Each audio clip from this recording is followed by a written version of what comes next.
امت مصطفیہ کے ہادی و رہبر، ملت اسلامیہ کے ماتھے کے حسین جھومر، جانشین پیغمبر، عاشق اکبر، امیر المومنین حضرت سیدنا صدیق اکبر رضی اللہ تعالی عنہ۔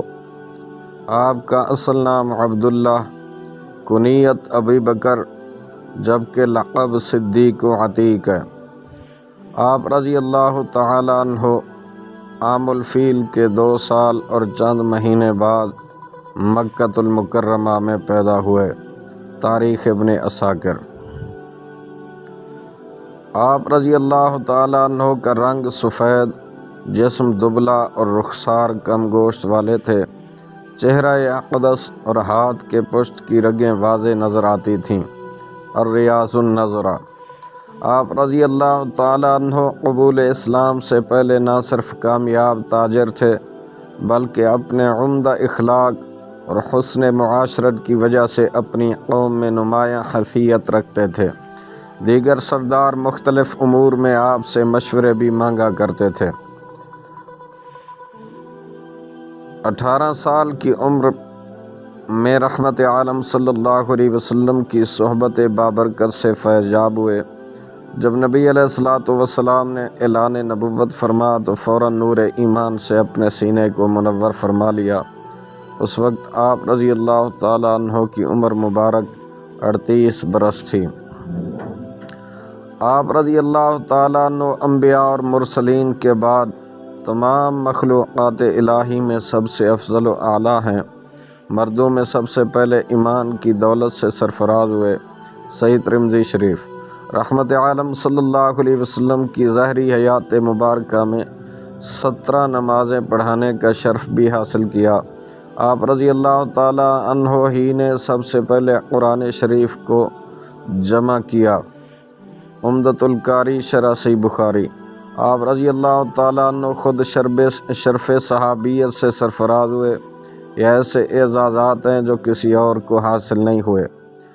حضرت صدیق اکبر رضی اللہ تعالیٰ عنہ کی ذہانت و فطانت، علم و حکمت، نور فراست، سنجیدگی و متانت، قناعت و شجاعت اور صداقت میں آپ بے مثل و بے مثال تھے۔ عشق رسول، خوف خدا، تقوی و پرہیزگاری، جانثاری، ایثار و قربانی اور پارسائی میں اپنی مثال آپ تھے۔ سادگی، عاجزی، بردباری، ایمانداری، نرم روی، رحم دلی، فیاضی اور غریب پروری آپ رضی اللہ تعالیٰ عنہ کے اخلاق حسنہ کا ایک حصہ ہے۔ آپ رضی اللہ تعالیٰ عنہ مصیبت زدوں کی غمخواری فرماتے، پریشان حالوں کی داد رسی کرتے، بیماروں کی عیادت کرتے، کسی کا انتقال ہو جانے پر اس کے گھر والوں سے تعزیت کرتے، ذاتی رقم ادا کر کے نو مسلم نئے مسلمان ہونے والے غلاموں کو ان کے ظالم آقاؤں سے خرید کر آزاد فرما دیا کرتے۔ آپ رضی اللہ تعالیٰ عنہ جب تلاوت قرآن فرماتے تو اپنے آنسوؤں پر قابو نہ رکھ پاتے، زاروں قطار رونے لگ جاتے۔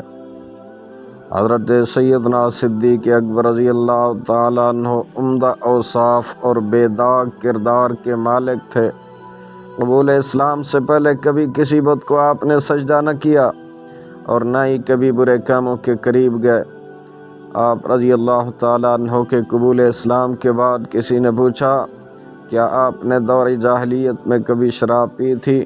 تو آپ رضی اللہ تعالیٰ عنہ نے فرمایا، میں ہمیشہ اپنی عزت اور انسانیت کی حفاظت کرتا تھا، جبکہ شراب پینے والوں کی عزت و غیرت دونوں ضائع ہو جاتی ہیں۔ صحیح کنز العمال۔ آپ رضی اللہ تعالیٰ عنہ اسلام کی تبلیغ اور مدد و نصرت کے لیے کھلے دل سے اپنا ذاتی مال خرچ فرمایا کرتے۔ جس دن اسلام لائے آپ کے پاس 40,000 دینار تھے، وہ سب آپ رضی اللہ تعالیٰ عنہ نے راہ خدا میں خرچ کر دیے۔ آپ رضی اللہ تعالیٰ عنہ نے نبی علیہ السلام کی اتنی مالی خدمت کی کہ زبان رسالت پہ یہ کلمات جاری ہو گئے، مجھے کسی کے مال نے اتنا فائدہ نہ دیا جتنا ابو بکر صدیق رضی اللہ تعالیٰ عنہ کے مال نے فائدہ دیا۔ صحیح ابن ماجہ۔ غزوہ بدر کا ہو یا احد کا، معرکہ حنین کا ہو یا فتح مکہ کا، جنگ تبوک کی ہو یا جنگ خندق کی، واقعہ صلح حدیبیہ ہو یا بیعت رضوان کا، یا معراج کی تصدیق کا یا پھر ہجرت نبویہ کے ناقابل فراموش حسین لمحات ہوں۔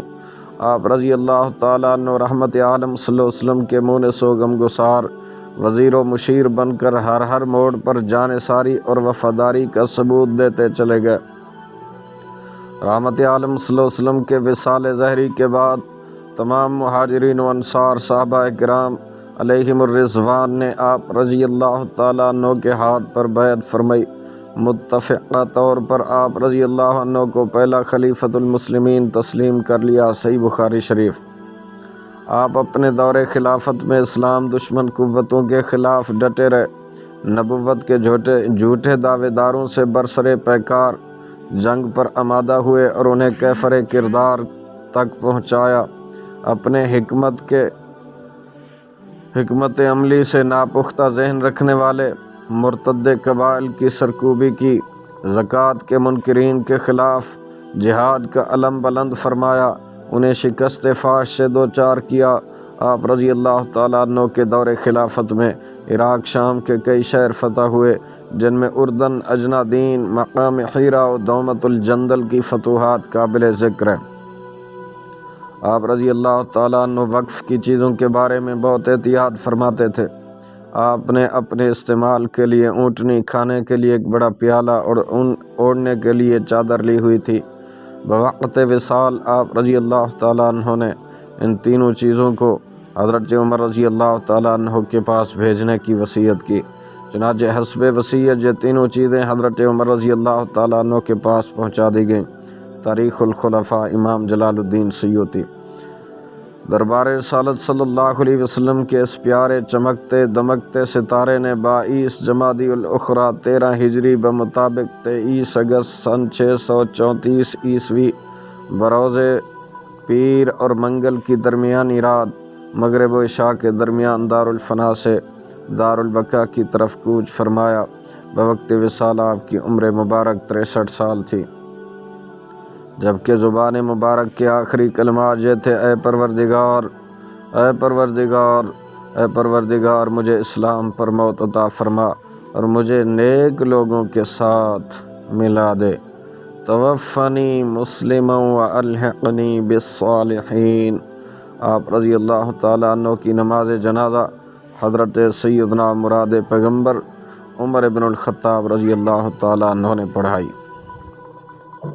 وصیت کے مطابق آپ رضی اللہ تعالیٰ عنہ کے جسد مبارک کو روضہ محبوب کے سامنے لایا گیا اور عرض کی گئی: یا رسول اللہ صلی اللہ علیہ وآلہ وسلم، ابو بکر صدیق رضی اللہ تعالیٰ عنہ آپ سے اجازت کے طلبگار ہیں۔ روضہ مبارکہ کا دروازہ کھل گیا، اندر سے آواز آئی: ادخل الحبیب الی حبیبہ، یعنی محبوب کو اس کے محبوب سے ملا دو۔ چنانچہ آپ رضی اللہ تعالیٰ عنہ کو سرکار مدینہ سرور قلب و سینہ صلی اللہ علیہ وآلہ وسلم کے پہلو مبارک میں سپرد رحمت کر دیا گیا۔ الخصائص الکبریٰ، جلد دوسری، صفحہ نمبر 492۔